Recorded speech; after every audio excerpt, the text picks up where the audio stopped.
us there in the NEC have our smallanyana skeletons, and we don't want to take out all skeletons out, because they will be, or hell will break loose. Good evening, fam. Our latest again will be about General Mkhwanazi, President Ramaphosa and Mchunu. President Ramaphosa claimed that he wasn't aware of the issues revealed by General Mkhwanazi last week Sunday.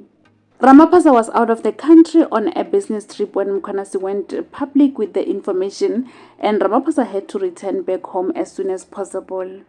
When he spoke to the media while he was still abroad, he said he was surprised and unaware. But it turns out that Mkhwanazi had informed Parliament about Mkhwanazi back in March this year during one of the parliamentary discussions. Even Senzo Mchunu was there and he defended himself during that sitting. This means that the entire cabinet knew about this matter, but they kept it under the carpet. Listen to all the discussions in the next slide. Listen to Mr. President, Senzo Mchunu and General Mkhwanazi when they debated this in Parliament. Please remember to also leave your comments down below to let us know of your take on this. And that's all we have for now. Thank you so much for tuning in. I'll see you again next time. Bye. In 2024, on the 29th of October, to be precise, I received a phone call, Chair, a phone call and a message that came from a gentleman who said to me he's a close associate of the Minister of Police, and that is Mr. Brown. He referred to himself as Mr. Brown Mkhwanazi. This Mr. Brown Mkhwanazi, who had described himself as a close associate to the Minister of Police, indicated to me, which made me believe that he's a close associate of the Minister of Police, because he said to me he was joining the Minister of Police to visit the Lusikisiki massacre that had happened last year.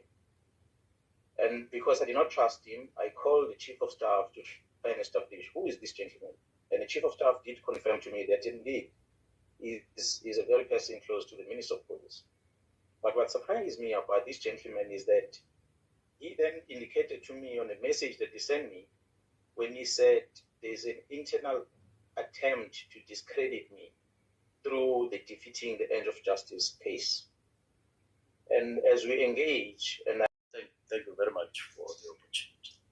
But I think I picked up something that Provincial Commissioner Mkhwanazi is saying about some fellow.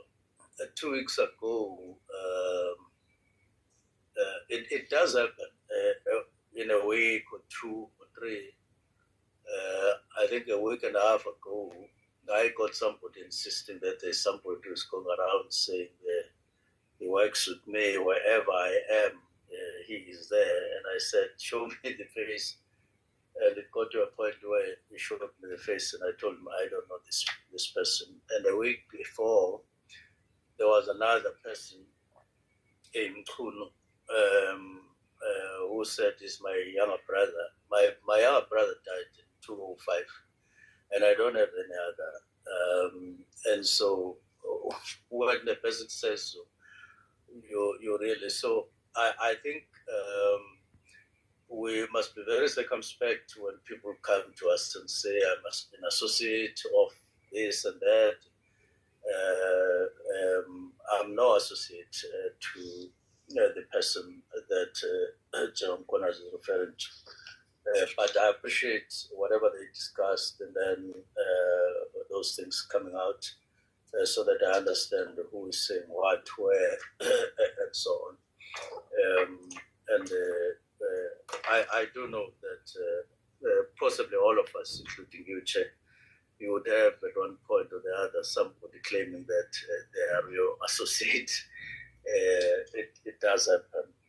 But other than that, thank you very much. On the issue of the announcement, or better still, what the Police Commissioner of KZN, General Mkhwanazi, said, I was not aware of it, that it was coming. And obviously it is a matter that I will be dealing with when I get home. I will need to look at it more closely and have a thoroughgoing discussion with a number of people, and thereafter there will be a clear way forward. This is not a matter that we should not give attention to. It is a serious matter. It has to do with the security of our people, but it also has to do with our adherence to the rule of law.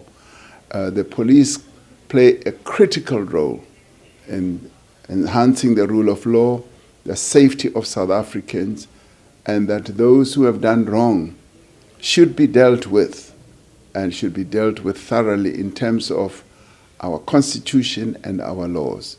So this matter is going to be addressed.